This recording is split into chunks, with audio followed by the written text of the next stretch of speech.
The Victorian predator, why my aunt's will was a death sentence. The silence in the crawl space is heavy, thick with the smell of damp earth and old secrets. My phone screen flickers, then goes black. Dead. I'm alone in the dark, while the men upstairs discuss my market value as if I'm a piece of antique furniture. The girl's here, the smooth voice says, closer now, right at the edge of the basement stairs. Sheila's log said she never misses a night in this house. Check the closets. Check under the floorboards. I press my face into the dirt, praying they don't see the slight gap in the wood. Then, I remember, the silver rattle. When I was a kid, Aunt Sheila told me it was a family heirloom. But looking back, her eyes always went cold when I touched it. Now I know why. It wasn't a gift, it was a trophy. Every eccentric habit she had, the way she locked the fridge at night, the way she tracked my school bus, it wasn't love. It was quality control. Suddenly, a heavy boot thuds directly over my head. The dust falls into my eyes, stinging, but I don't blink. I can't. Found something, a second voice yells from the nursery room. She left her laptop open. She knows, boss. She saw the wire transfers. The smooth voice drops an octave, becoming something predatory. Then the quiet transition is off the table. Find her. If she's damaged, we just claim the insurance, but if she's alive, the buyers in Dubai are still waiting. Insurance. Just like the video, they had a backup plan for my death. I feel a hand brush against the crawlspace latch. This is it. My breath hitches.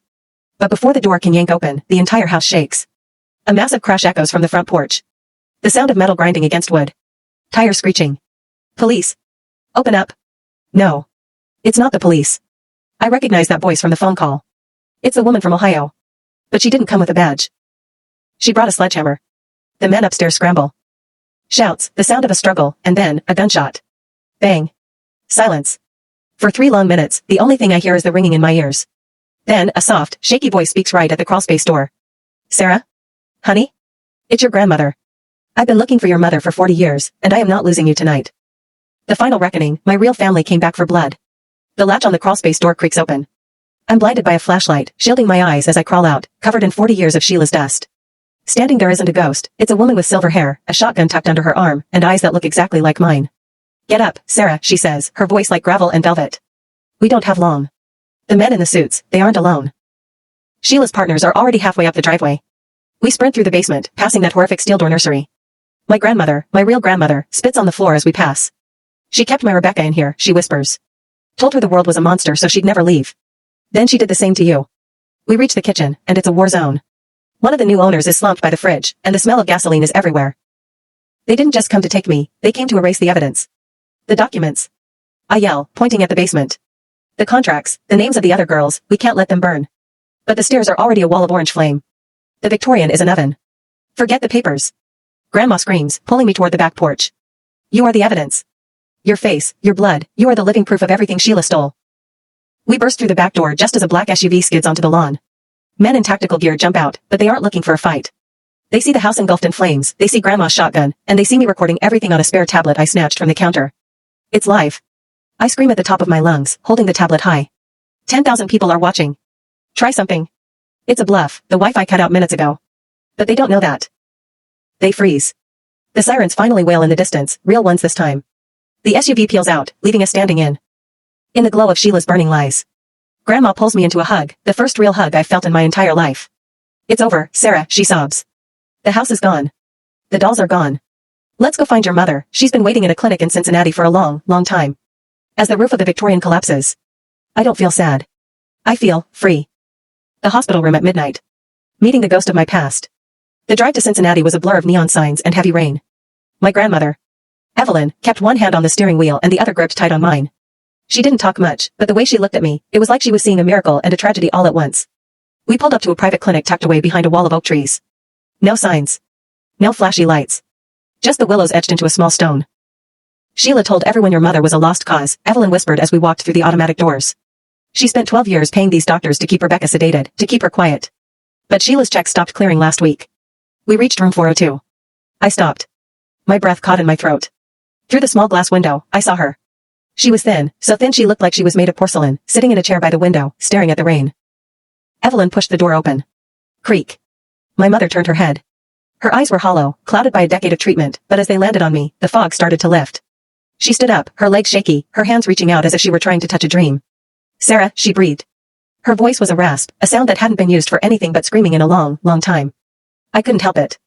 I ran to her. I'm here, Mom, I sobbed, burying my face in her shoulder. She smelled like antiseptic and old memories. Sheila's gone. The house is gone. We're safe. She pulled back, her shaking fingers tracing the line of my jaw, then my eyes. She told me you were cargo, she hissed, a flash of pure, maternal rage lighting up her face.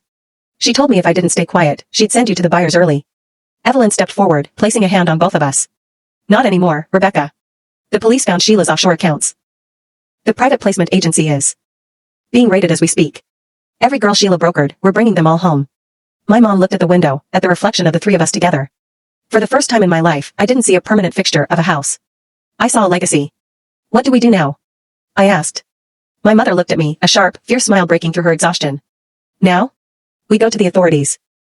And we make sure Sheila's name is dragged through the dirt until there's nothing left but the truth. This concludes the story of Sarah and the Victorian trap. Would you like me to start a brand new story with a different dark family secret, or perhaps a different vibe like a psychological thriller? The final payback, we didn't just expose the truth. We buried the system. The sun rose over the Ohio River, but the air still felt like ice. We weren't going to a hotel. We were going to the state prosecutor's office. My mother, Rebecca, was wrapped in a thick wool blanket, her eyes darting around like a bird that had been caged for a lifetime. The vault, she whispered as we walked into the marble building. Sheila had a safe deposit box, at the First National on Main. She made me sign the papers when I was drugged. It's not just names, Sarah. It's the ledger. Grandma Evelyn didn't hesitate. She called the prosecutor she'd been hounding for 30 years. Lucian, she barked into the phone. The wait is over. Get the warrants. We have the key. An hour later, we were standing in a cold, subterranean room at the bank. The air smelled like old paper and copper. The prosecutor slid the long metal box onto the table. Inside was the horror. It wasn't just Sheila. It was a network. Judges, social workers, charity directors, a whole ecosystem of monsters who treated human lives like stocks and bonds. There were photos of dozens of children, all labeled with arrival dates and final sale prices. My mom's hand touched a photo from 1985. This was the girl before me, she choked out. She didn't make it. Sheila told me I was lucky because I was pretty enough to keep. The prosecutor looked at me, then at the ledger. His face went white. This goes all the way to the Capitol, he whispered. If we move on this, the whole state is going to burn. Let it burn, I said, my voice sounding older than 23. Because every second we wait, there's another girl sitting in a basement wondering why no one is coming for her. The arrest started at noon. By 6 p.m., the news was a frenzy. They showed Sheila's face, the beloved philanthropist. Side by side with the mugshots of the men who tried to take me. We sat in Evelyn's SMA. LL kitchen, the TV muted. For the first time, the house felt quiet. No hidden rooms. No steel doors. Just us. Mom reached out and took my hand. Her grip was getting stronger. I didn't think I'd ever see the sky again, she said softly. The sky is yours now, Mom, I replied. And Sheila? She didn't just lose her house. She lost her legacy. We aren't her cargo anymore. We're the ones who took her down. The neighbors kept saying my inheritance was a blessing. They lied. Listen, I always thought my Aunt Sheila was just a little eccentric. She lived in this massive, drafty Victorian in the suburbs of Connecticut, surrounded by porcelain dolls and the smell of lavender. When she passed away and left me everything, I thought I'd finally caught a break. But 3 nights in, I realized the house wasn't empty. I was looking for a fuse box in the basement when I found a steel door. Hidden behind a floor-to-ceiling mirror. No handle. No keyhole. Just a keypad with a layer of dust so thick it looked like gray velvet. I guessed the code, my own birthday. Click. The room inside was beautiful. It looked like a high-end nursery from the 1940s. Hand-carved crib, silk blankets, and a silver rattle sitting on a vanity. But then, I saw the documents on the desk. My heart didn't just drop, it shattered. There were letters, hundreds of them. Addressed to a family in Ohio. Sheila hadn't just adopted my mother, she had kidnapped her from a grocery store parking lot in 1982. She had tracked that family for 40 years, paying off private investigators to lead them on wild goose chases, while she raised my mom as her miracle child. But it gets worse. Under the letters was a fresh folder, with my name on it. Sheila had been monitoring my bank accounts, my GPS, even my doorbell camera. There was a signed contract with a private placement agency, dated the day before she died. She wasn't just my aunt, she was a broker. And she had already sold the deed to the house, with me listed as a permanent fixture for the new owners. I heard a floorboard creak upstairs, then the front door unlocked. A voice I didn't recognize called out. Is the package ready? I'm currently hiding in the crawlspace, my phone is at 2%, if you're reading this. Don't trust the inheritance. Sheila didn't leave me a home. The new owners just entered the basement. And they brought chains. I'm huddled in the crawlspace, my knees pressed against the cold dirt, trying to breathe without making a sound. The footsteps upstairs aren't heavy, they're deliberate. Slow. Like someone savoring a victory. Sheila, a man's voice calls out, cold and smooth like polished marble. We know you're gone, lady, but we're here for the inventory. Inventory. That's what they called me. I can hear them moving through the kitchen, drawers opening and closing, then the heavy thud of the basement door swinging wide. My heart is hammering so hard against my ribs I'm sure they can hear it through the floorboards. I look down at my phone, 1%. I have one shot. I don't call the police. I call the number on the Ohio letters. The family Sheila destroyed 40 years ago. It rings once, twice. Hello, a woman's voice whispers.